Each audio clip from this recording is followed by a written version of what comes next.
My name is Samantha Lay, and I am proud to serve as the president and CEO of the Seattle Southside Chamber. And on behalf of our staff and board members and ambassadors, it is my absolute honor to officially welcome you all to the 2025 Airport Luncheon. So thank you so much for being here today. What makes today even more special is that we are here to celebrate a truly remarkable milestone, the 75th year anniversary of the Seattle of the SEA Airport. So that's 75 years of connecting people, empowering businesses, and serving as the gateway to our region. So let's make today not just a celebration of history, but a runway to even greater heights. Thank you so much for being here and for being a part of this incredible journey. And we can't do this work alone without the support of our partners, so let's thank our sponsors. Thank you to our host, the Port of Seattle, for your lasting commitment to building up our communities, making us a global city, connecting communities across the world, and making our region the heart of American aviation. Thank you to our port.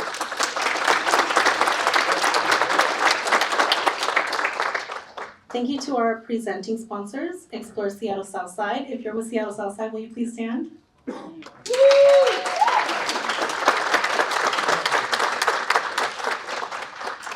And thank you to our presenting sponsor, Alaska Airlines.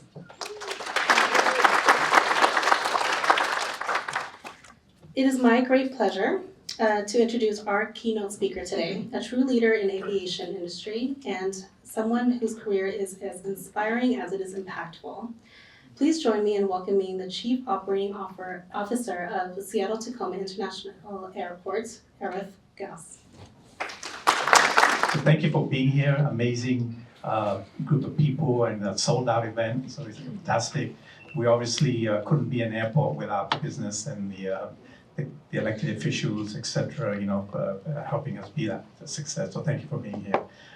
Just a little bit about me in terms of I get to be the CEO of this airport, which is an amazing job.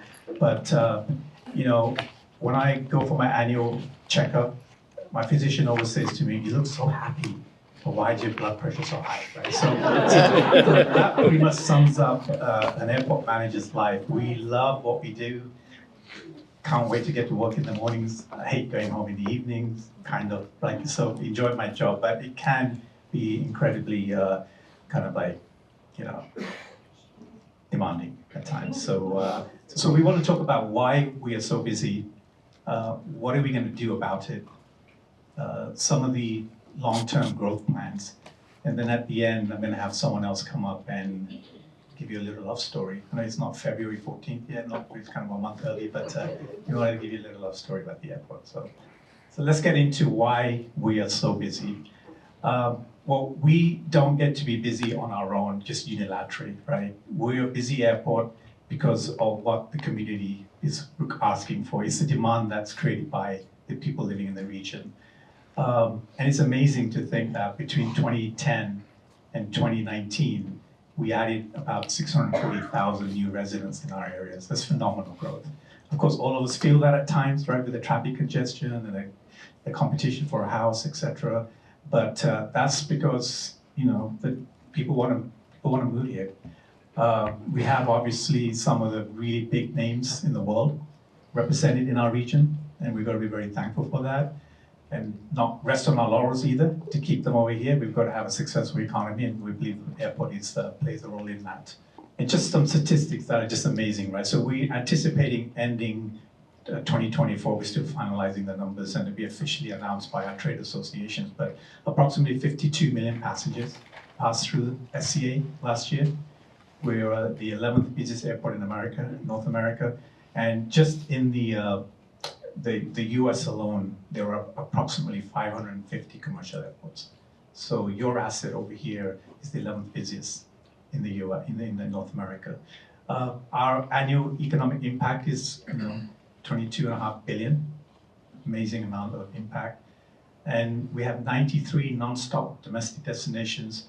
We serve 38 international destinations with 36 airlines.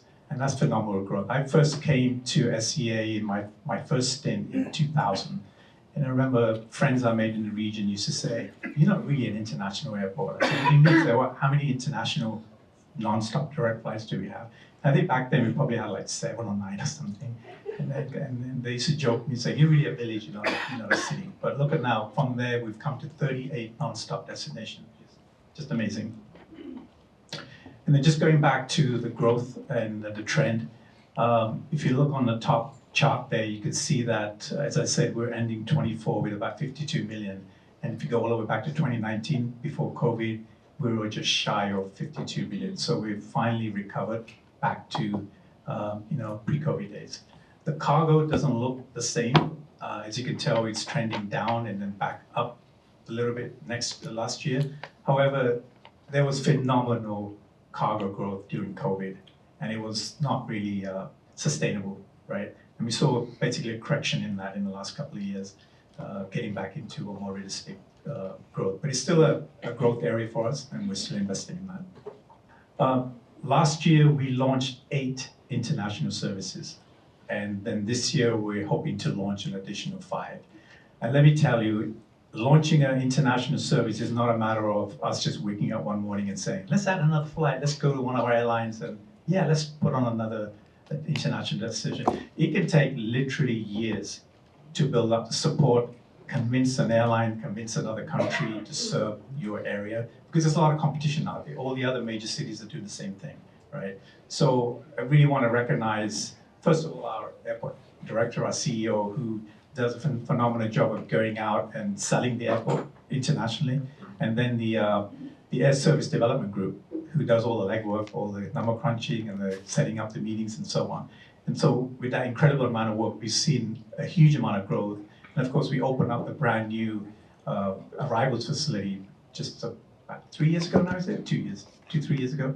And that's allowed us to accommodate these flights with a much better customer service. And then just going back to the connections again, we serve 93 cities just in the US alone. And so that provides a huge amount of connections to pretty much everywhere in the country. And that's incredibly important to the business community and not just people traveling on holidays and vacations, etc. So the constraints at our airport, we really are landlocked, right? We got cities surrounding us. There's really no room to expand the airport outwards, right? When we expand now, we're talking about going vertical, either going up or down to add more circulation space, but we really can't expand outward. We've got our footprint and we've got to try and just become more efficient with that. And we've also got to take into account all the citizens who live immediately around us, right? Because they obviously, we're a big, huge economic engine, but we also understand that we impact people that are living around the airport. And just in terms of size comparison, SCA really is one of the most land-restricted airports in the US for the number of passengers that we serve. On the positive side, it makes it easier for passengers to get around because we have a smaller footprint. You can get from one flight to another much quicker. You can find your way around relatively quickly. But this chart over here is showing you us in the black there compared to, I think that's Atlanta. So I think last year or the year before, Atlanta served 104 million. It just so happens it's twice as many as us, right? They're 52 million. But look at the size. I mean, they're just like much, much bigger footprint than us. And then there's Denver with us in the black there. So yeah, so we've got to get people through this facility. Everyone comes to the same terminal over here before they're going to different concourses. So it adds a lot of stress to our roads, our checkpoints, etc. So what are we doing about that? Well, we don't have any magic kind of like, wand to just fix everything over time. But in the meantime, what I did want to say, it does take a lot of different elements to make us successful, right? And especially with such a tight footprint, we've got to have a lot of different entities, partners working with us.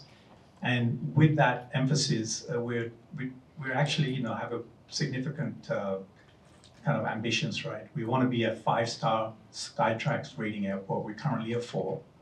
We understand that we're going through a huge construction period, so we don't expect to go up to 5 immediately. But once that construction is done, our goal is to hit 5. And then a 75-minute minimum connect time between flights. So you're coming in on an international flight, connecting to a domestic flight. We want passengers to be able to do that within 75 minutes at maximum. 45 minutes from the clock tower on the airport freeway to your gate. That can be challenging at times. If you come over here at 3 distinct periods in the day, we have 3 banks now, it can be a challenge, right? So we're trying to address that. We want to achieve level of service at the optimum level as determined by international standards. And then we want to be in the top 25 or airport service quality rankings in the world. We want to be a green airport. Ideally, we want to be the greenest airport, take care of the environment. And then I know we do need to update this slide. You know, it says the most accessible airport. We don't see accessibility as a competition. We would like to see everyone have accessible facilities. So we want to be a good partner in making the airport accessible for those people in need. And you're seeing a whole bunch of green over there. Because we are so land constrained, we really have to emphasize our customer service team to out there.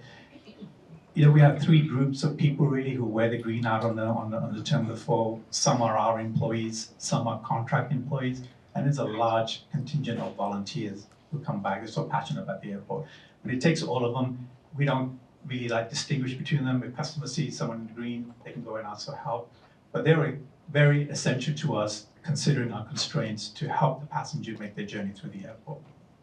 We have a mascot now, if you didn't hear. Jet, the otter. Right? As Lance was saying the other day, you know, when the airport decided to launch the idea of a mascot, he was like, okay, you know, that's kind of cute. It would take a little bit of work, and let's get it done. But since we introduced Jet, the amount of interest has just been incredible. I mean, Jet is in so much demand, we're going to have a couple of FTEs just to get across. Sorry, it's a real otter, right? So, but there, people are everywhere asking for Jet to show up at the events and everything. So it's been a really good journey. And then, you know, we understand that coming to an airport shouldn't just be a matter of quickly get through security, get on your plane and get out of here. We want people to enjoy the experience at the airport, right? So we really, last year we really did go all out by doing some surprise and delights, holiday season events in the terminal. And it was a big hit with the customers. And it would change with the season, and then during the season, whether it's a religious act, you know, people are celebrating a particular religious activity or more generic.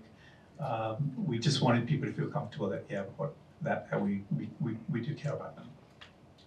And then have added, and continue to add a lot more retail and dining options. I mean, again, I remember when I first joined the airport many years ago, we had slim pickings.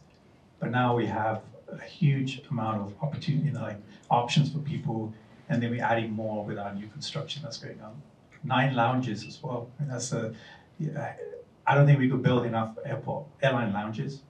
People just demanding access to them, and you know, these are not just necessarily business flyers who may have a kind of a membership to a lounge paid for by their company, etc. A lot of people just want to even pay a day pass and get in and just enjoy the kind of like environment in the lounge. Accessibility is a huge thing for us. So we do have dedicated sensory room, an interfaith prayer room, which we're going to be expanding as we do more construction at the airport. We're going to be adding more of these facilities. Ability for people who are kind of visually impaired to move around the airport more freely. And then other disabilities, the lanyard program, I believe, started at SCA. Now it's not only domestically adopted, but internationally, where if you have a certain disability which may not be obviously visible, you can put the lanyard around you, and anyone working at the airport can identify that and just keep an extra eye on you or offer you some assistance. And those are available at our volunteer kind of kiosks in the terminal if anyone needs one. And we want to make our trip, you know, the trip predictable through the airport, right? So we really do emphasize our app has a wealth of kind of good information on there to help your journey. Parking improvements we've made. We have reserved parking available on the 4th floor to kind of guarantee that you're going to get a parking spot when you're going away for a few days. And then we've installed the automatic parking guidance, right? So don't get excited, that doesn't mean it parks a car for you. Well, what that tells you as you enter the garage is where you are likely to find parking with a red-green light. Red or green light will tell you where there is parking or where there's kind of no options for you at that time. And then virtual queuing. Spot Server is another thing that SEA launched. Again, the world has adopted it. If you go around other airports, not just in the US, but around the world, I mean, the amount of interest we get with people coming, like a year ago, 2 years ago, they even had to go on an international trip just to present this idea for them. There was so much into the virtual queuing. So this is, I'm sure most of you are familiar with it, but you can, ahead of your flight, book a slot at the checkpoint so that you don't have to have a wait to get to the front of the line to get to the checkpoint line.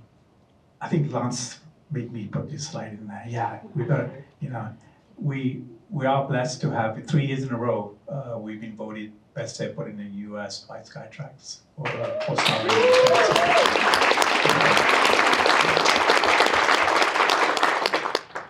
And well, there's the kind of the lines I was talking about, the traffic trying to get in. But we've got such a massive construction project program going on, but we can't shut the place down, right? People still have to get through.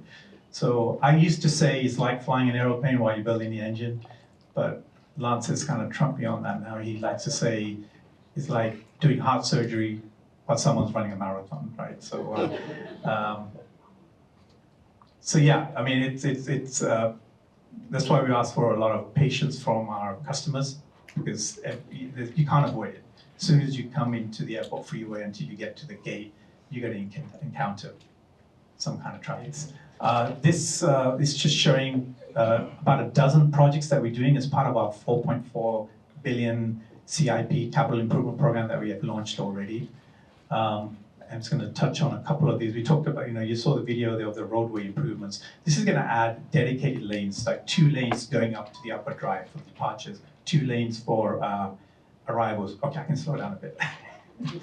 And then a dedicated lane into the garage, right? And improvements to the commercial traffic that comes in, the hotel buses and so on. So we're going to see that improvement. We're hoping to have that all done by the early summer of 2026. And it just so happens that's when the FIFA World Cup games will come to Seattle. So this will make it a little easier for people to get in and out. And then the SEA Gateway project, that's on the north side of our ticketing level. And we've partnered with Alaska Airlines to get those improvements done. If you haven't seen some of that already, there's still work going on. Quite a bit of barricades up and then walls up. If you get a chance to go on the north end, which is that way, on a ticketing level, you'll see the higher ceilings, the much more improved lighting, better flooring, etc. And that's the standard that we want to set. And we're very thankful for Alaska for partnering with us and doing that. And then we're taking that and then moving it further south to the entire ticketing level because it's been a while since we've renovated this main check-in area.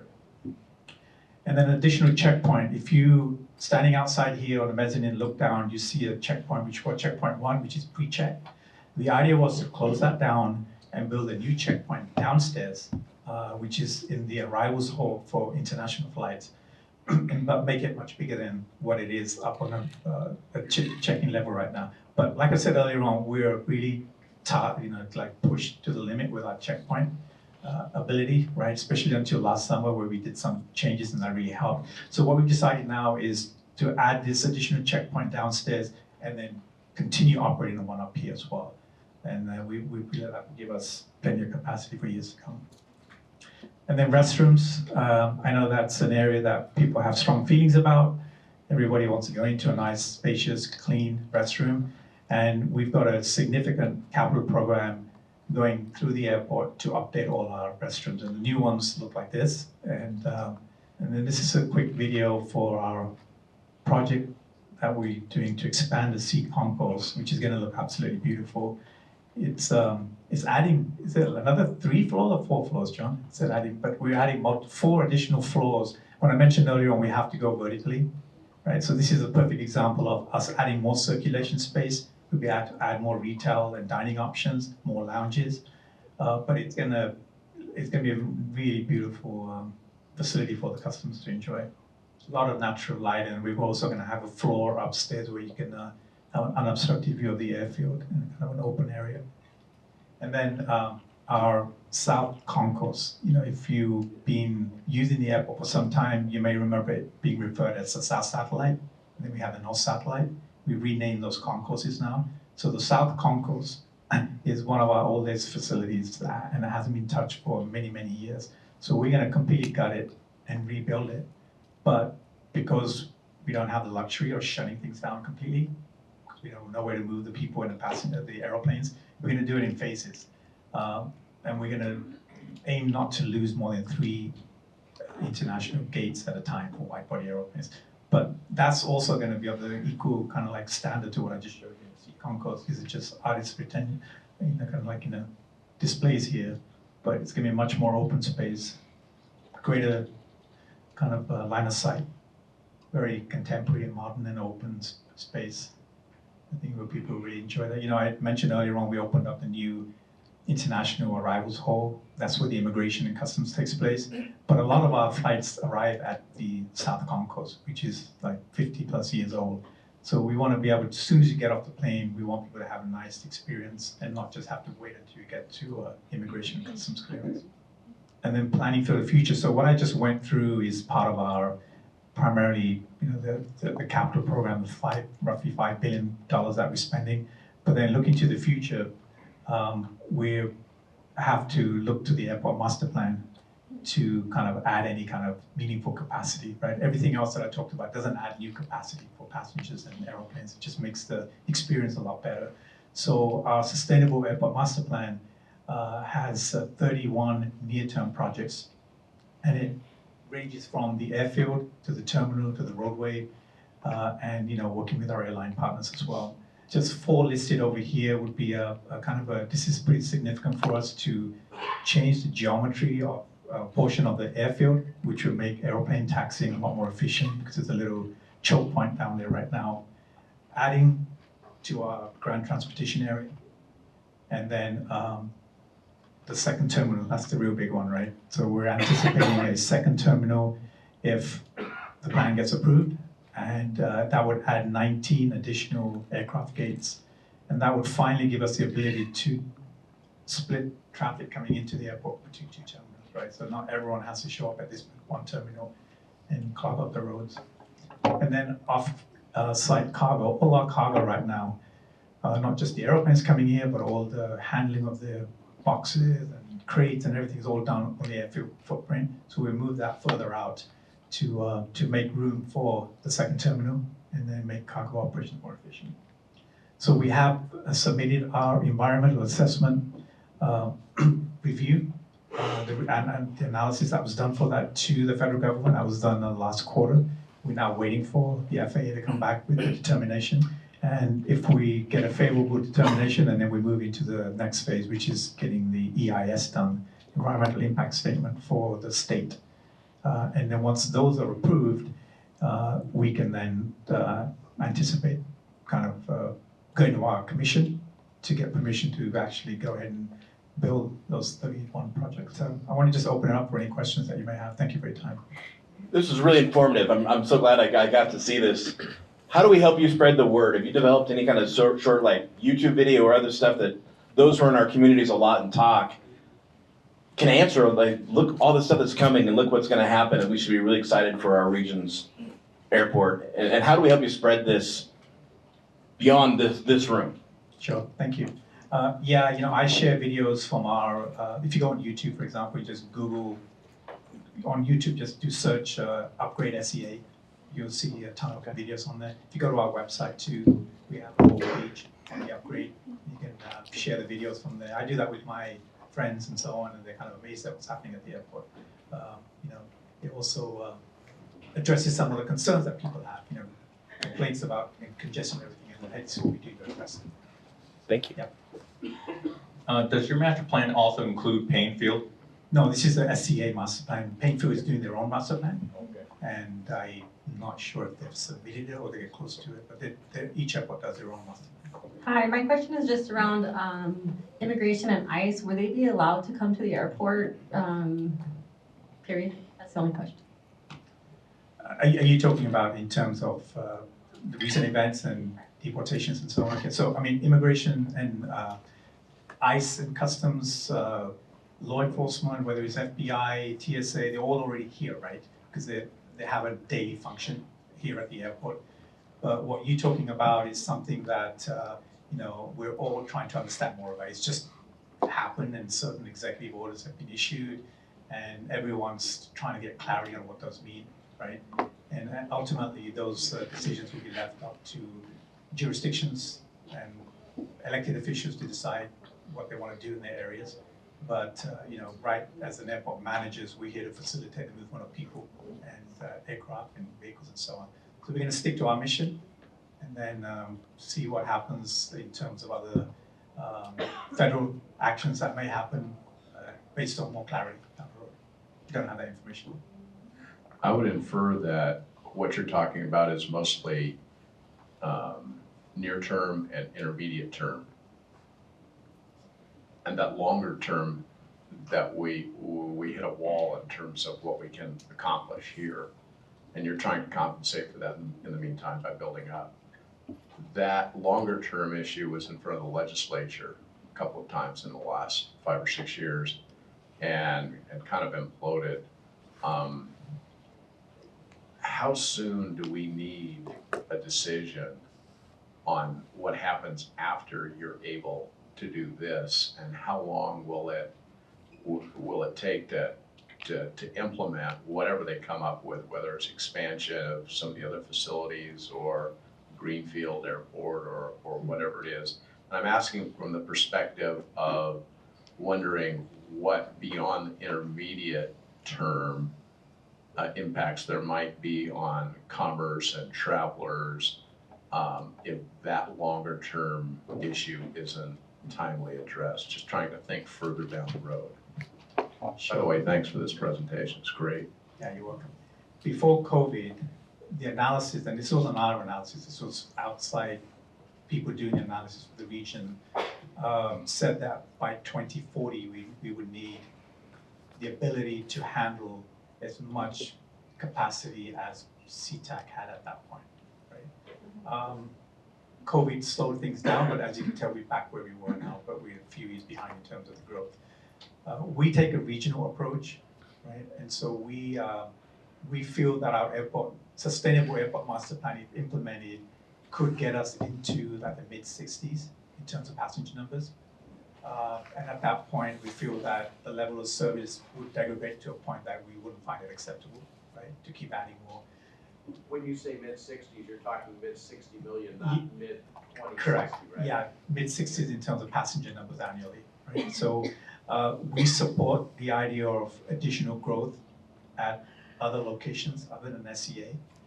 Whether that's going to be an existing airport that expands to absorb some of that capacity demand, or whether it's a greenfield that hasn't been determined, right? And that's a much bigger question for the state to solve, right? And we'll provide our input. But we do know that the state legislature has specifically stated that SCA cannot be part of that solution beyond our airport master plan. Okay. So it's more to follow on that. I think we're out of time. I have one question for you.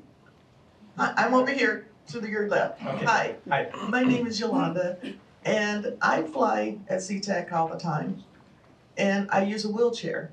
So we're talking accessibility. The one thing that I'm starting to find that is a hindrance for me is that when I'm taken to the gate and I'm left, when there's a gate change, there's absolutely no way to contact anyone. There's no numbers given to us. There's no way to get someone to bring a wheelchair to take us to the other gate. So how can that be addressed? Because you're just stuck there and you end up having to drag your suitcase, and I always have my cane with me, but I have to figure out how to get to the other gate because there's no way for us to contact anyone to bring us a wheelchair to the gate because there's no one there to service us because the gate was changed. Right, yeah. That has to be something that we have to partner with the customer, right, and the airlines and us to make sure, because from your perspective, it shouldn't really matter if it's an airport, like obligation or an airline obligation, we see you as our customer, right? So first of all, I apologize if you've experienced that. That's not a good experience. But I think ideally how it should work is someone at the gate, knowing that changes happen, should be able to identify you and then call resources over. And it may be a wait because, like everything else, we don't have enough assets to be everywhere all the time. But I would also encourage you to, like we were talking about the app, if you have a smartphone and you have the SCA app, you can immediately reach someone through the app to our customer service, a live agent that can then facilitate an arrangement with the wheelchair people and the airline to get someone. So at least they know you're there and you have an issue or a problem. Okay, because normally when you're left there, there's no one at that gate if the gate has been changed. So there's no one there to assist you in calling anyone to bring you a wheelchair. So you're stuck trying to figure it out for yourself, how to get to that new gate. Yeah, that's a very important point. We need to do better one. So thank you for raising that. Okay, I think we're out of time. So, but I'll be hanging around for a few minutes. If anyone has any additional questions, please just look for me. Thank you very much. Hi. Sorry about that. My name is Devlin Donnelly. I'm the manager of creative services, which is a glorified way of saying I make PowerPoints. I work in the communications team here at the Port of Seattle and work a lot with a lot of the people here and a lot of our partners in the community. And one of the things that they asked me to come today to talk about was the airport's birthday.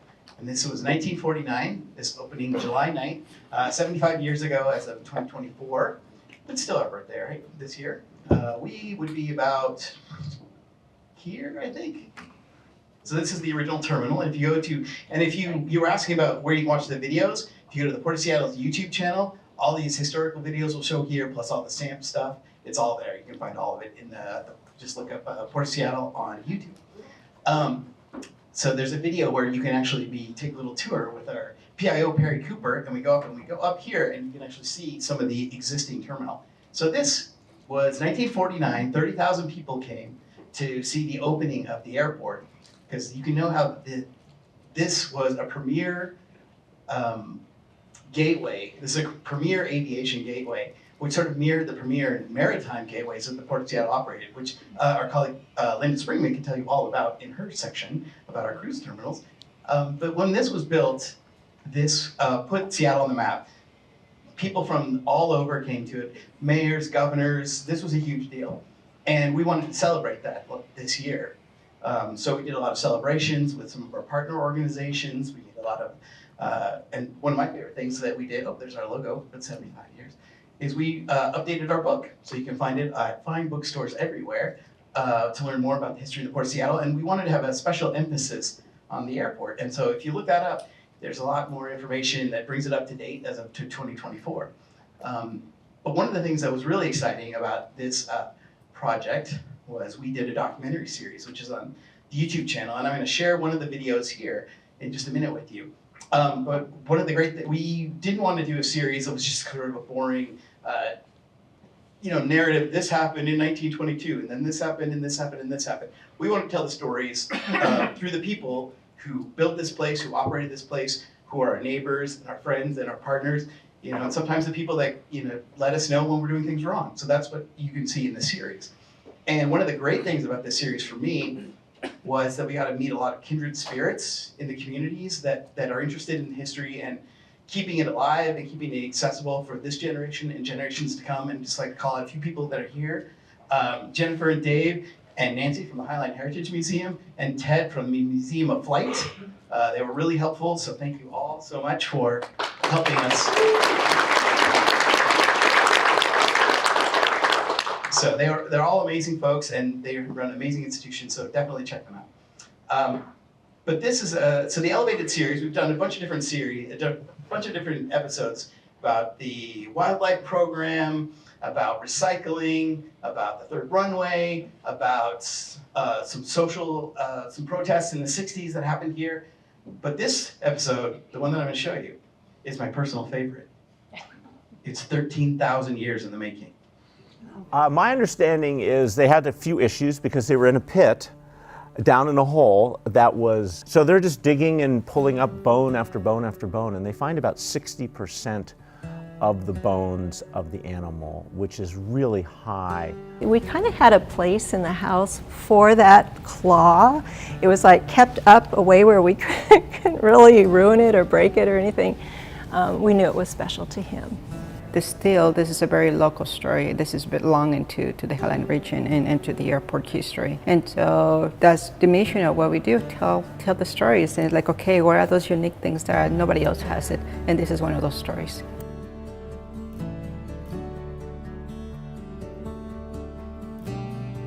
Let's see what else do we have here.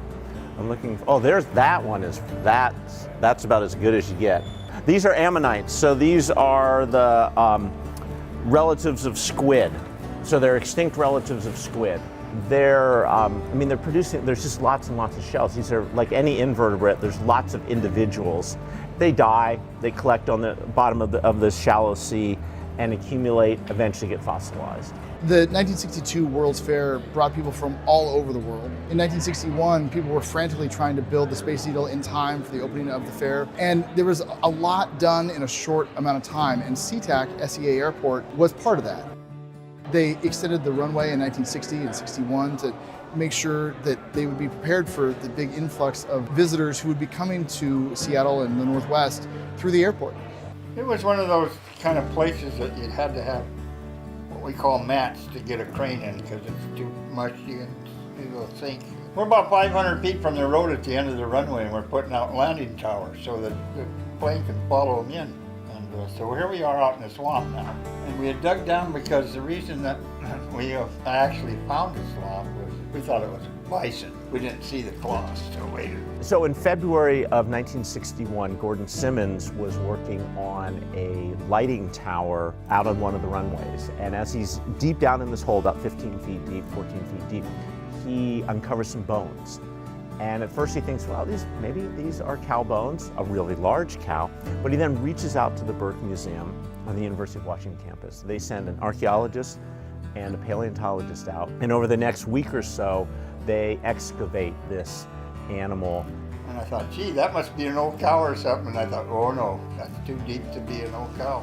So I threw it up there. He said, that's it, you got a dinosaur down there. Stop everything. So, yeah, the guys were real mad at me. We lost 3 days' work on account of me. In particular, they find the hip bone, which is about 45 inches across. They find some claws. They find a head, unfortunately it's crushed. And they pretty much immediately determine that it is a sloth. And that's based on the fact that they find a pelvis that was something like, 45 inches wide. And no one else had a pelvis of that size.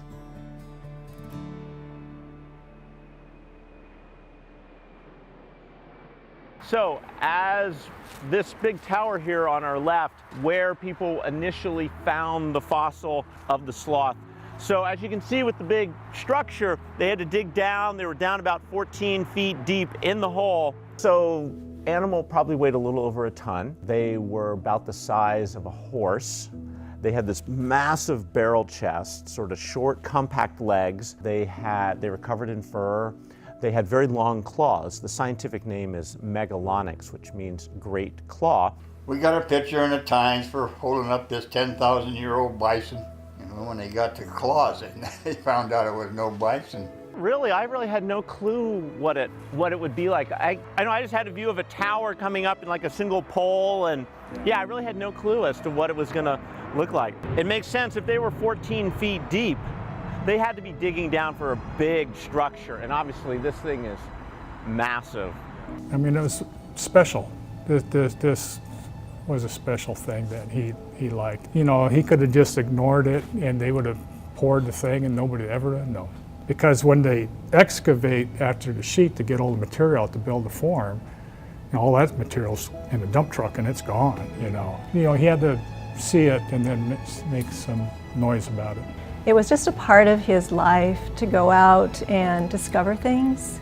When he would go and do jobs for the freeway, he would find old bottles. And so he was just into finding things and knowing their value. And I think he could tell right away that where he was a special place. and to just pause and take it in. It must have been exciting to have found that fossil, I think, to be able to, you're deep down in this hole, you're like, oh, it's muck, it's muck, it's muck, and then all of a sudden to come across the bone that, initially if you think it's a cow, that makes sense, totally logical sense, but then to find out that you found this extinct animal, this really massive beast, that, I think it must have been so cool. It was an opportunity for Seattle to showcase not only the region, but the ideas here, the innovation that was in the area, and all the things that we know make Seattle and the Northwest great. Paleontology is an interesting field. A lot of the work is certainly done by professionals, but a lot of discoveries have done by amateurs. And I think that's part of it, is that you can find fossils anywhere. And finding it and then finding the right people to help you understand, that's what a story like this, I think, is really important for. I thought someday they're going to want a name for that thing. And I want it to be named Gordy with a Y. Just a thought.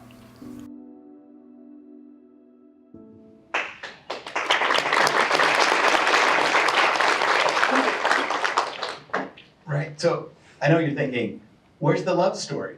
Arif mentioned that, so let me get into that really briefly, and then we'll move on to the great panel we have coming. So this is Gordy. You met Gordy, and he discovered this on Valentine's Day, 1961. And in the audio recording that you heard, his son recorded him. He recorded him telling the story, and that's a pretty amazing thing. So think about that for yourselves, for your own families, to kind of like these records, because history is the people, it's the stories. So it was pretty amazing. But when I was listening to it, he sits and he says to his son, it's like the greatest discovery I ever made was on Valentine's Day, 1956. And I was thinking, well, I thought it was 61. And he's like, that's when I met your mother. Aw, I know, right? So this is Irene, and Gordy, unfortunately, sadly, Gordy passed away in 2022. But he and his wife, Irene, they had a lovely family. And, thinking about, there's Gordy right there. They put him down the hole because he was the little fit guy, by the way. So Gordy, he finding this discovery really sort of, it helped understand Washington paleontology and understand the history and the geology of this area. But in a lot of ways, more importantly, his more important discovery and his more important legacy isn't necessarily finding the sloth bone, even though it's really cool, and it's the family that he had. And if on Valentine's Day for the Seattle Times, they're going to do a story, so we brought out the family, Gordy in that's his wife Irene in the middle, and then this is his children, grandchildren, and great-grandchildren. And these are the stories that really sort of matter. And I think those are the things that you can take with you. It's like, it's not really necessarily these things, it's these larger families and these communities. So there's taking them out, that's where they found it. And so you can read about it in a blog that the port's going to put out, so you can hear more of the stories, more of the love stories, and some great quotes from Irene and some other folks, and the Seattle Times, the Pacific Northwest magazine. But don't just read about it. I'd like to really implore you, go see it for yourself. Go see there's a cast at the Highline Heritage Museum, and then you can see the actual fossils at the Burke Museum, or go to the Museum of Flight. So don't just read history, live it, talk to the people that are around you, because you're part of it. So that's my bit. It is now my honor to introduce a leader who has made such a remarkable impact in the hospitality industry in Washington State and beyond. Anton is the president and CEO of the Washington Hospitality Association, where he has championed initiatives to support our workforce, strengthen the business climate, and grow the association into one of the largest hospitality organizations in the country. Under his leadership, the association has played a vital role in securing critical relief for businesses during the pandemic, reducing closures, and helping the industry navigate unprecedented challenges. Anthony's dedication to the hospitality sector runs deep, shaped by more than 20 years with the association and a family legacy of over 70 years in the industry. Most recently, he was inducted into the Washington State University School of Hospitality Hall of Fame, recognizing his outstanding leadership. Now, please join me in giving a warm welcome to our moderator for our hospitality panel, Anton. Thanks so much for being here. I'm going to open it up with kind of a 5-minute state of the industry. This is going to be condensed from the one I'll give if City Council or other areas you want to get what's fully going on in the industry. Each year I put together kind of a 45-minute to an hour, here's what's going on. I'm going to give you the 5-minute highlight before they start showing signs at me to get off the stage and get on with the panel. So I'm guessing from some of the gray in the room, there's some people who remember the Get Smart shows from the 70s, right? And the old Batman one, the old Batman, way before Affleck was Batman. Do you remember there was always a time where the hero got trapped in a box and the walls were closing in on all sides, even though that's scientifically impossible for that to happen that way.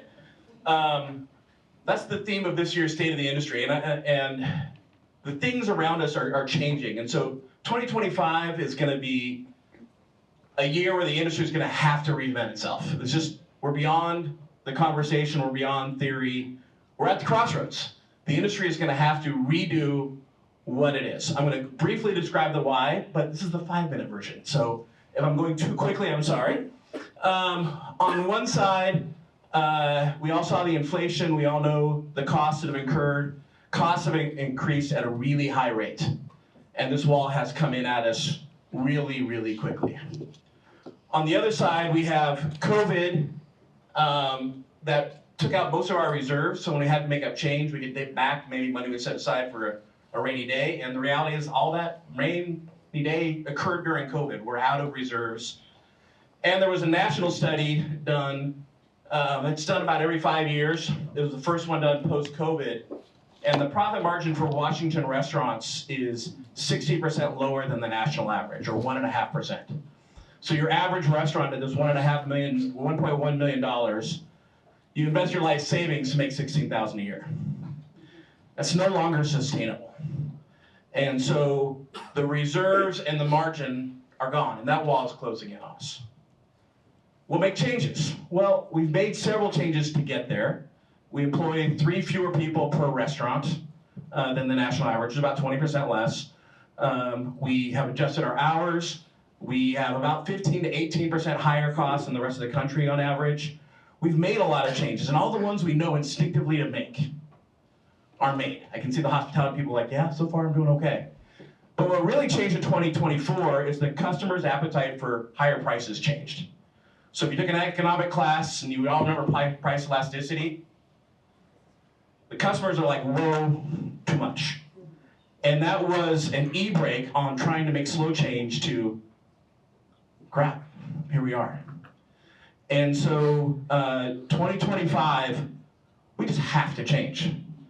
And we're talking about this not to complain, not to say woe is me, not to say this thing sucks, but so we're giving each other space and guests understanding that when you see change in restaurants and hotels and hospitality businesses, it's because they're trying to be here when FIFA gets here. They're trying to be here in the future. They're trying to make change because they love what they do. This is an industry of passion. And whether it's whatever it is, technology, service charges, pricing changes, no more bar business, closed for fewer hours, different shifts, it could be, the reality is not going to be one big home run. It's going to be several small things that add up to change to get us back to healthy. From an elected officials' perspective, we're asking, give us 2025 to make big changes, please, because we need to make these changes quickly. But from an operator perspective, we need to find per million, so if the average restaurant's $1 million, $30,000 in expense changes or $50,000 in gross growth in revenue side per restaurant, per million. So if there's 16,000 restaurants in Washington, you're like 50,000, big deal, man. Let's do that. There's 16,000 restaurants in Washington, that's 800 million. Collectively, pre-COVID, we were the state's largest private industry. But we're made up, collectively, of ants, right? Our favorite pho place, our favorite barbecue place, our favorite little corner sushi place, our favorite getaway and bed and breakfasts. Collectively, it's a ton of small businesses that together are a very big industry. And so the challenge to all those people in our community this year is, how do I make this change to get back to healthy? There's no white knight coming. There's no big federal grant that's going to come in and to say, here, the change is on us. We know that, and it's here. So we're going to see that change.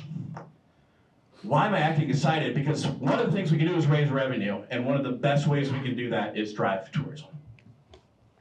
And so Mark, Scott, Linda are some of our best partners in tourism, because if people come in and spend more, that provides relief. And we're really, really hoping we're going to hear good news about where we're headed in the future. Because if we can't, and this is the first time I've been CEO or one of the leaders in the hospitality industry for 20 years, this will be the first time I've ever had this forecast in my 20 years. If we can't find the change, and let's find it, because finding it and solution order is positive, but let's also be aware of the negative. If we can't find the change, we're going to see across the state a reduction in 4 to 9% of hospitality businesses, not closures. Closures in restaurants happen all the time, we see it. Fewer of them. I don't want that to happen. There's too many cool dreams, there's too many cool stories, there's too much passion. So we got to find the change, we got to start making it now. If you're in a community where you've had a lot higher cost increase, because there can be some that are like, well, in my community, that's not enough, and you might be right. Some of the ones where there's really higher increases, that number could go anywhere from 8 to 14% fewer businesses. But let's be optimists and not pessimists. Let's get more traffic in, let's make change. Let's help people figure out the right technologies to make. Let's figure out what works. Help me communicate the stories of people tried this, and that trying happened and it made things good. And this didn't work, so don't try that one, but at least we know, right? Someone had to touch the hot plate first to know it burns your hand. Let's not scorn the person for trying, but let's spread the word. Don't do that, but do this. We're doing a series of videos. We're going to try to communicate. We want to work with city councils and chambers and our awesome friends here at Southside Chamber to help get the word out there so these small business dreams can become reality. I get really passionate about this. Can you tell? Anyone? Can you tell? My grandfather was an immigrant, came over here with nothing, ended up working for the railroads because that's what he did as an immigrant, worked railroads till he ended up in boarding, and said, I'm not going to get to the American dream that way, and opened up a little cafe. That allowed my parents to get settled, which allowed my sister and I to go to college. That's the dream that we want to continue. 84% of hospitality is fewer than 20 employees. This is not corporate America, this is not massive stuff. Yes, there's a couple of big ones, and you know the logos, but the massive of us are the dream chasers. And so one of our answers, and one of the reasons I'm really excited to be part of this panel today, is how can tourism, how can the airport, how can Alaska Airlines, how can Mark drive tourism here to generate revenue to make the year of 2025 we found a new model. So, did I make my 5 minutes? I didn't see the placard get thrown at me overhand. Am I doing okay? All right. If you are interested, let me know, because there's a lot of the details of different things we were changing and the whys. We're going to be communicating a lot, but with that, let's stay ahead of the time frame and bring up our panel. Am I introducing the panel one by one, or how's that? Remind me how that's working. I'm not looking at my schedule. You'll invite them up and they'll introduce themselves. What's that? They'll introduce themselves. All right, one by one, or have everyone come up? Have everyone come up. Mark, Linda, Scott, come on up. Well, let's start with one of the awesome things of tourism, our industry, is our cruise business. Our cruise business brings in lots of people into our area. It brings in tourism across. People stay a night, they eat in our restaurants, they spread the word about our region. The first question is, how does the cruise industry benefit the South Sound in ways that maybe us in the audience haven't thought of? What should we know about the cruise industry that we may not have known? Well, I'm going to hopefully bring you a little optimism here and a little bit of surprise, because I think there's the obvious things. Well, first of all, Linda Springman. I oversee the cruise business within the Maritime Division at the Port of Seattle, as well as some of the commercial fishing operations in Elliott Bay, and a marketing team that supports all of our maritime businesses. And I think that, there's a really obvious economic benefit to the cruise business, and that is the guests it brings here and the tourism they engage in. But I'm gonna come back to that because I think there's two other areas you don't think about that really benefit your region. One is the jobs that cruise brings us. So there are longshore workers, there are security staff, there are meet and greet folks, check-in. So there's a variety of jobs that support the cruise calls here that we are sourcing those jobs from throughout this region. I would call out that we're actually, every year we host a job fair because this is a lot of seasonal employees that these companies need to support cruise. So there's a job fair that's gonna be happening in March, and we put the word out throughout the region to try and source the employees that all of these businesses need. So these are people that live in your region, in your area, and support these businesses that you just talked about. The other piece that people don't think about, I like to put it like so basically that it almost becomes pretty obvious. But when the cruise ships are here turning, letting disembarking guests who've been sailing with them for a week and bringing on a new set of customers, we are there once a week grocery shopping. So there is all of this provisioning that's happening. And just like when you go to the grocery store, not all of it is local, but a lot of it is. So there are companies that are supported by the cruise lines that are provisioning here for the groceries and the gifts and the soda and everything that they need for their week sailing to Alaska. So those are two that I think really are kind of fly under the radar, you don't think about, but they're supporting the local industries. And then I would just go back to tourism for a minute. So the statistics that we probably don't share enough with you is that of the cruise guests that are embarking in Seattle and sailing to Alaska for a week, about 60% of them, averaging, 60% of them spend at least 2 nights on average pre or post. So they are spending time in our region. And of those spending the pre-post overnights, on average, half of them are using a hotel right here in the Sea-Tac area. So I think it's you see the guests coming through, you think that they are just spending time at the Seattle Center or other beautiful attractions up in Seattle, but they're really spread throughout the region.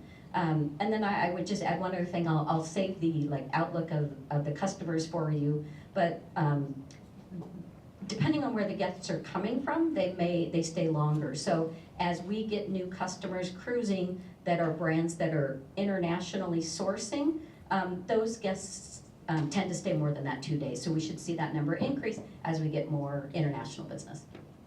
I'll leave it at that. You did, great job, thank you. I'm Mark Everton, I'm with Explore Seattle Southside. It's the Regional Tourism Authority. And Explore Seattle Southside is really the marketing opportunity for the cities in the Seattle Southside area, primarily Sea-Tac, Tukwila, and Des Moines, to reach out to a variety of people that would have a propensity to come to the Pacific Northwest and come stay with us. Our take from a hotel priority focus on the cruise season, and I thought you were going to provide some stats, so maybe I could throw a couple stats out so everybody will know. So when we talk about the cruise season, it's really a 6-month window of time. It's from April to October. This year we're expecting about 1.7 million passengers, about 275 ship turns, meaning ship comes in and departs usually on the same day. That means we're going to see about 1.5 ships a day coming in and leaving, which equates to about 10,000 passengers that will be arriving and then departing. And that is that opportunity for us to host those passengers in our hotels. And if you come to primarily the Sea-Tac hotels during cruise season, the cruisers are easily identifiable. They're not here for soccer matches. They're not here for some of the more typical things. You can pretty much pick them out with all of the luggage and the fact that they're heading off on a cruise ship. So not only do our hotels benefit from that and from the compression, they also have the crews that are working on the cruise ships. And a lot of times the ships are bringing fresh crews in and then giving a break to some of the crew members that have been on there. Those are also staying in our Sea-Tac hotels primarily. One of the things that we saw the advent of, well, 2 things really, is port valet, which is an opportunity for cruise guests to get rid of their bags when they arrive back at port, and those bags get shuttled straight to SCA. And I think we're one of the few ports of call that has a port valet that's operating. that frees up those passengers to be able to go out and explore and experience what the region has to offer. And then the other thing that we're seeing also is Seattle Express and some of our other carriers are being able to pick people up from their hotels and drop them straight into the cruise terminals, which enables them to have a much more relaxed stay while they're here. And the piece you talked on, Linda, is your North Pacific fishing fleet. So we've got 300 fishing vessels that are coming out of Elliott Bay. Those crews are also staying in our Sea-Tac hotels. It was a boom for us during COVID because a lot of them needed to quarantine and they were staying long-term at the hotels, but we still see a good deal of that business. So it's great base summer business for a lot of our hotels. And I know a lot of those folks that I've described are flying in, and they're flying in on your wing, so it's... Absolutely, yeah. So I'm Scott Kennedy. I manage our state and local government affairs at Alaska Airlines, mostly working in Washington, Oregon, California. You know, West Coast is where kind of the predominant portion of our network is based, but we also have a lot of operations happening in Hawaii. We'll talk about that a little bit later, as well as the state of Alaska. So when we talk about cruise, our presence being in Washington and Alaska and the dominance of the Alaska cruise industry here in Seattle, it is significant, and it makes up a good, you know, anywhere between kind of $75 and $100 million in annual revenues to our company with regard to the folks that we're carrying in and out to serve that. So it's a big piece of business for us, something that we are very proud of and very supportive of. And again, we have such a strong presence in both communities that we want to see it, you know, obviously done in a way that is respectful of the communities that they're in, but driving travel, driving tourism, because these are critical for the economies in both places. So I think to your point, you know, the hotels around here really do benefit from the folks that are coming in, flying in on us, going through the Port of Seattle at SEA, and onto the hotels and then onto the cruise ship. So it really is kind of a journey from, you know, one end to the other that we all play a role in, and so we're proud to be there. Well, it's such a huge role, and thanks for doing it. I remember last year I was talking to a mom and pop operator, and to hear her say cruise season's getting going, and that she knew that it was building back up post-COVID and we were getting there. I mean, when it's down to, not down to that level, but when the operators are like, we're excited, this really, really helps. I think that really tells you it makes a big difference, and so thank you for that. Sticking with the cruise for a second, let's switch the question from what we may not know about the cruise industry and the way it helps the region to our outlook and forecasts. And Linda, I'm going to stick with you. And then I'm going to ask Mark Broader on tourism and Scott Broader on what's the forecast for 2025 and maybe beyond on the airline side. But Linda, we know it helps. What's 2025 going to look for us, and maybe a little bit beyond? What's the forecast and outlook of where we're headed? This is where we get optimistic here. So I'm going to turn your frown upside down from Please earlier. do. Yeah, so it's really exciting. I think Mark talked about that we had, this year we ended with 275 cruise calls. And that's people embarking and then the next group, or disembarking and then embarking. 275 calls. And as we look into 2025, we have a couple things really impacting our outlook for next year. One is that we are currently scheduled for 298 calls, just shy of 300. We have 298 calls. That will be a new record for us. It also involves two other nuances that help with the growth. A couple of ships that have traditionally called, or brands that have called here, are changing out the ships they're deploying. So we have slightly larger, in a couple cases, ships arriving. And then the other really fantastic news is we have a new brand that committed to Seattle, in addition to who sailed here in 2024. Cunard Line is sending the Queen Elizabeth to sail out of Seattle. She has sailed to Alaska from Vancouver, and she is moving to Seattle. She'll be on 10 and 11-day rotations, longer vacation, and also potential for longer stays. So we just need to do what we can to keep them in our region longer, as opposed to them wanting to go to LA or some other place to spend that extra time. And then I will say, you know, probably like airlines, cruise lines are planning well ahead. You can not only book this summer's cruise, but you can already book next summer. So we have the benefit of having a longer term outlook. And in 2026, of course, everything happens at once with FIFA too. In 2026, in addition to Cunard coming this year, we have 2 additional brands who have already committed for Alaska. They are sailing out of Seattle. They're new to Alaska cruising. Virgin Voyages will be bringing a ship to Seattle on 7-day rotation. And MSC Cruises will be bringing a ship also on 7-day rotation. So the outlook is really promising. It's going to mean, you know, all of Arif's expansion things need to get done quickly. But we all have to figure out how to make the best of this new expanded business. So it's really a great opportunity for us. That is some exciting stuff for the challenges we face.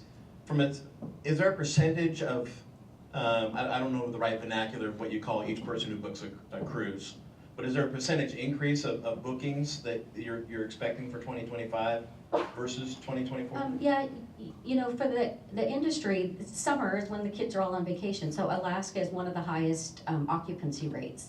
And so they've seen occupancy rates even this season go back to what they were pre-pandemic. So they say they sail in excess of 100%, which is occupancy is based on 2 people per stateroom. And so, you know, the third and fourth in the staterooms is really what bumps the numbers up. So we're back to pre-pandemic occupancies on the ships, whereas when they first restarted, they were not sailing full. Mark, 25, 26 tourism. All these people coming on cruise ships and talk about Scott coming in on Scott's planes. What's the outlook overall for tourism in this region and bookings and reservations for 2025 and then a little bit into 2026? Well, I think for 2025, let's start with that. I think our hotel industry is looking at 2025 as a very bullish, a very good opportunity to see some growth. And one of the nice things that when we go back to cruise for a minute, so there is a FIFA activity occurring this summer, middle of June to middle of July, which is the FIFA Club Cup. So these aren't the international national teams, these are the international club teams that will be here.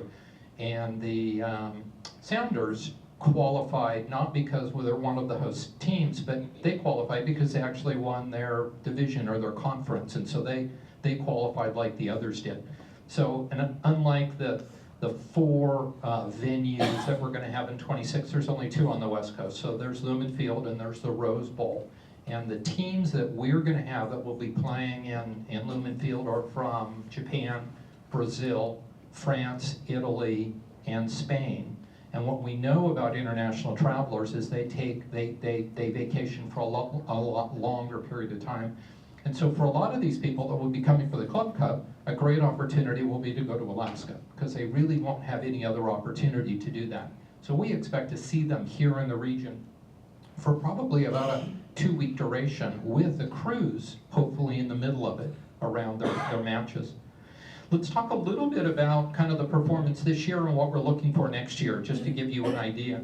The index that we use in talking about hotel performance is called RevPAR, Revenue Per Available Room, and it's a very simple calculation. It's the occupancy times the average rate, and that makes it uniform when we talk about RevPAR across the board for all hotels.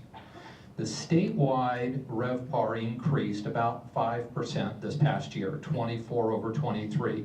The Metro Puget Sound region went up 6.1, so we did better than the state. And the Seattle Southside area, Sea-Tac, Tukwila, Des Moines, went up 3%. Why did we not do as well in growth as the rest of the state and the Puget Sound region? Partly because we didn't fall as much as the other areas did during COVID. So while we dropped, we didn't drop quite as far. So we've continued to grow, but we didn't have to make up as much ground as the statewide and the greater metro area. The strongest growth in our area, interestingly enough, was Bellevue, surprising.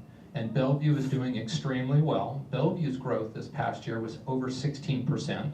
And then the central business district, the downtown area of Seattle that unfortunately the paper has talked doom and gloom about, actually grew a little over 7%. And where this growth is coming from, it's mostly a mix of occupancy and rate, mostly in occupancy. We're seeing more visitors come, but they're a little more rate sensitive. It's back to that elasticity. The hotels find if rates grow too quickly, you don't get the occupancy. And where the growth, the demographics of who's coming in primarily our area, and then also in the Bellevue and downtown, it's corporate travel and it's meetings. And with the new summit that was opened in downtown Seattle, it's going gangbusters. So it's bringing a lot more group business in.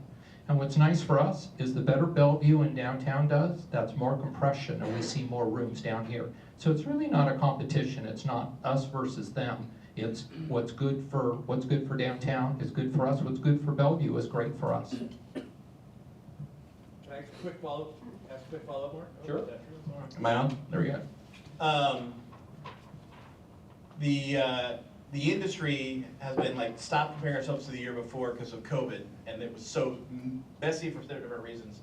We kept saying 2019 is the actual comparison because it was the last healthy year. Right. Are we in 2025? Are we at a point that we should now go not back 5 years, but start comparing ourselves to the year before? Yeah. And start talking about 2024? I think so. For our region, Okay. we surpassed where we were pre-COVID back in 2022. It took downtown and Bellevue until early 2024. From a RevPAR perspective? From a RevPAR and a total revenue perspective, we being Tukwila and Des Moines and Sea-Tac, we got back to where we were in Over in, second question, because a lot of people are going to be excited, but after inflation, or is that just pure dollars? Well, Okay, I don't know. I'm not an economist hall of fame like you are, Anthony, but I don't know. But it's still good. The bottom line is, 24 was healthy enough. Yes, and 25. That we now have it. We can now stop always going back to 2019 and go, how do we? 25's marker will be doing better than 24. And 26 will be doing much better than 25. That's the forecast that our hotels are looking at. Percentage of RevPAR up, your projection for 25? It's like, who's going to win the Super Bowl next year? Yeah. Mark, you're... I think most of our hotels are between 3.5 and 4. I think their owners want them to be at 5, and I think our hotel managers want them to be at 3, but I think they agreed somewhere in that 3.5 to 4% range, 25 over 24, and then again 26 over 25. And that's pure growth, not inflation adjusted. Correct, that's pure growth. Scott, we're to planes. Sure. Bring them in. Let's fill up the restaurants. Let's fill in the hotels.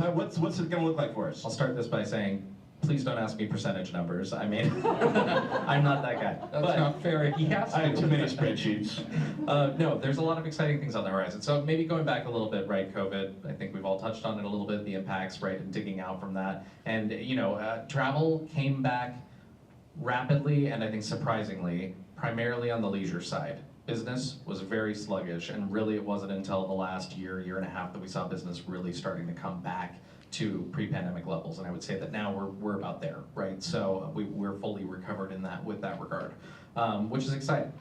At Alaska, right, we've had some pretty exciting announcements in the last year, and there's probably too many for me to recount in the next couple minutes. But we just completed our acquisition of Hawaiian Airlines, which we are incredibly excited about. This is, we're going from a 23,000 employee company up to about a 30,000 employee company. And Honolulu now becomes our second largest hub behind Sea-Tac. And we're investing heavily in our airport infrastructure, right? We're partnering very closely with the Port of Seattle. You heard Arif talk about the Seattle Gateway project. That is something that we are incredibly excited about, what that means for efficiency, helping our customers improve their experience coming in, dropping your bag, adding new technologies that are going to also help to expedite that process. We're partnering with the port on that. We're partnering with TSA, really across the board as to how can we improve your experience when you come through our largest hub. After, beyond the acquisition, which was only finalized in the last couple of months, we then made some pretty big announcements at the end of the year with regard to our 3-year plan. And a couple big pieces of this are us looking at Sea-Tac or SEA as our global hub. And so with the Hawaiian acquisition come wide-body aircraft that we've never flown before.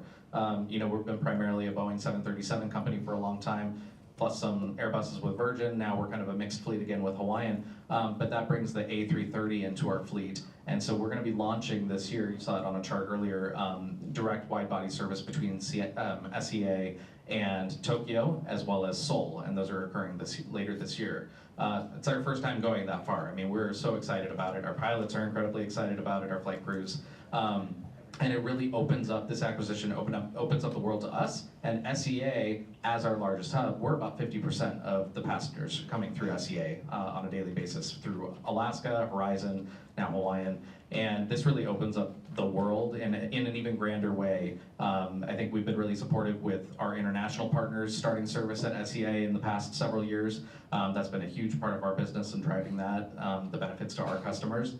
And now we're going to be able to help reach some of those destinations directly on our own metal, which is very exciting. So, and that has reciprocal benefits for the entire region, right? Traveling both outward as well as inward. So we're really thrilled. I think that we're very bullish on what the next couple of years are going to look like for us as a company.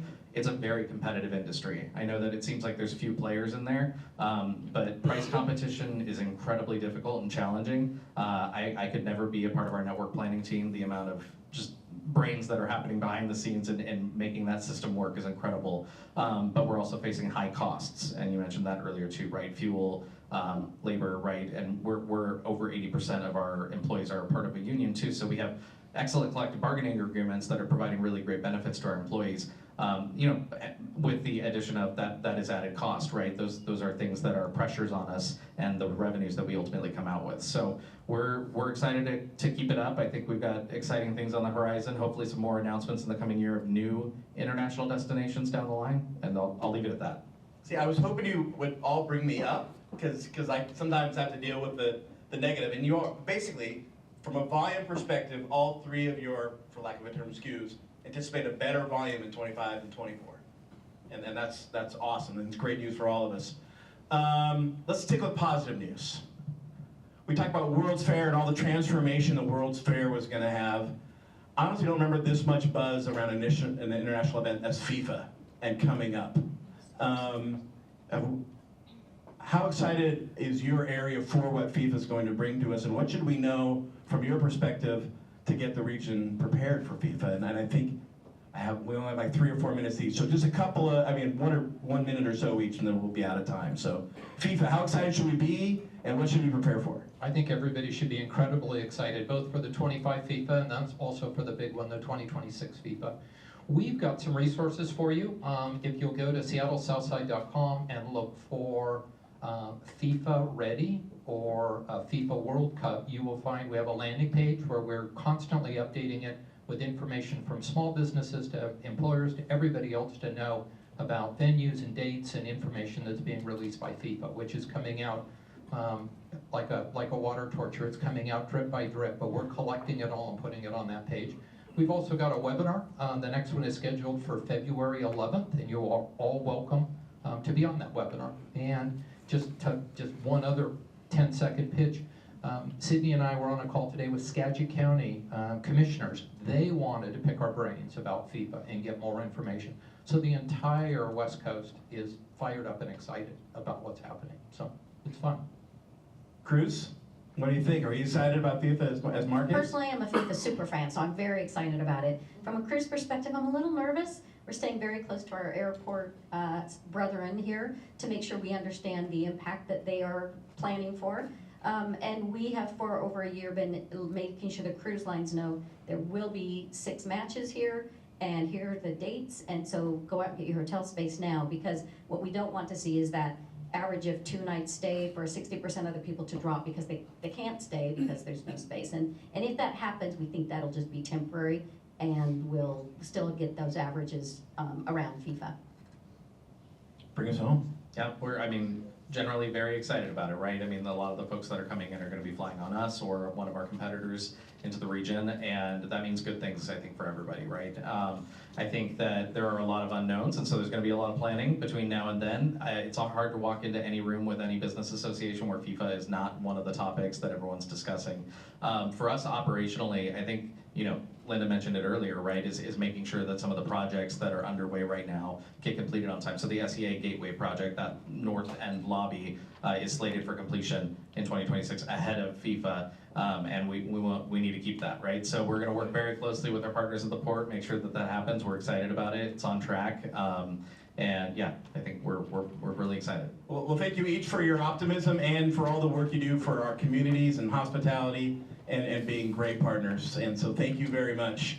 With that, Mark, I think you're staying and lead our next segment, right? I am. Thank you very much, Anthony. So I'm honored to introduce Explore Seattle Southside's 2024 Hospitality Heroes. We created the Hospitality Hero Recognition Program, now in its 3rd year, to celebrate the amazing heroes in the Seattle Southside hospitality industry. These individuals that we're recognizing today go above and beyond to ensure that every visitor in our region feels welcome. And as we talked about, hospitality is a major economic driver for all of our communities. Our heroes that you're going to meet today fill various roles across the hospitality industry. Their shifts span all hours. They work at SEA and at our hotels, our restaurants, our attractions, our museums, and our stores. There are many heroes that are not on the front lines, but they still play a critical role in supporting their teammates. As someone that frequently travels through SEA, like weekly, I realize that these heroes have always been at SEA, but now I'm recognizing some of them as truly special. We rely on the ticket, the gate, and the customer service agents, but now I start to see our heroes that are having a wheelchair waiting on a jet bridge for a passenger, or they're maneuvering, which is just a ballet, a pallet full of supplies through a crowded terminal. These are heroes that service the planes and heroes that can get us a bite to eat. Most of our class of 2024 heroes are here with us today. So I'd like to say a few words about each of you and introduce you and tell you about what makes them special. So our first hero has worked for many different organizations in the Seattle Southside region and beyond. She also does some work over in Kent. Christina Arakasamy has the Culture Generation, and she also operates Sea-Tac Culture and Food Tours. Christina is an award-winning cookbook author, a celebrated host on the Food Network and the Cooking Channel, with years of experience as an executive chef at several Four Seasons resorts, and she also holds the honor of being the first Malaysian food ambassador to the United States. With generous funding from the city of Sea-Tac, Christina launched a series of sold-out cuisine-based cultural tours last year, introducing guests to the deep connections between food, culture, and history. While Peru and East Africa may be thousands of miles apart, their spices and culinary traditions share striking similarities. Christina's ability to weave storytelling into these experiences makes her an extraordinary hospitality ambassador for our very diverse communities. Christina shares the world's flavors with us, one dish at a time. So big shout out to Christina, our hero. Our second hero is spending most of his time now at the Highline Heritage Museum, and ironically, I think of Dave Souza every time I'm down at International Boulevard and 188th, and I still see the Dave's Diner sign up on that giant billboard. So when Dave Souza closed his restaurant, Dave's Diner, he and his wife Jennifer, who were both with us today, began volunteering at the Highline Heritage Museum. They were instrumental in moving the collection to a new facility and opening the museum up to the public. Whether managing facilities or leading major events, Dave consistently makes a meaningful impact. His generosity and hard work have left a lasting mark on both the museum and the people it serves. His willingness to help others make him not just a valued team member, but a true community hero. So big shout out to Dave and Jennifer. Our next hero is a customer service agent with Alaska Airlines, Gifty Egon. Gifty's skills seem tailor-made for her role as a customer service agent with Alaska Airlines. With her warm personality, she makes every traveler feel welcome, even in some of the most stressful situations. Her job isn't easy. It requires quick thinking, problem solving, and a constant smile, despite the long hours and unexpected challenges. For those of us that have sat at the gate and watched the challenges that some of the customer service agents are facing, you have some great appreciation for what she's doing. So whether she's helping first-time flyers navigate the airport or resolving last-minute travel hiccups, she takes pride in ensuring each passenger's journey starts on the right note. She's an amazing hero for us at SEA. So Gifty. Our next hero works right across the street at the Hilton Seattle Airport, Junie Antonio. Junie is a dedicated leader at the Seattle Hilton Airport property, assisting across multiple departments and always going the extra mile for guests and colleagues. Known for his warm smile and exceptional leadership, Junie embodies the spirit of hospitality, ensuring that every guest experience is nothing short of excellent. So a huge shout out for Junie. Our next hero is also an airport employee, and Kurt Carino is an outstanding team member at the new Skybridge Seattle Airport Hotel. I call it the new, but it's really the Crown Plaza, and they're one of our sponsors, and they're here today, directly across the street from SCA. It will soon be Sea-Tac's AC Hotel, but today it's the Sky Bridge. Kurt is known for his versatility, his strong communication skills, and his ability to adapt to any situation. His hard work and dedication were recognized when he was named Employee of the Year last year in 2023 and Employee of the Month in 2024. Kurt's contributions extend beyond his department, reflecting his commitment to excellence and teamwork. Kurt can now add hero to his accolades. So congratulations, Kurt.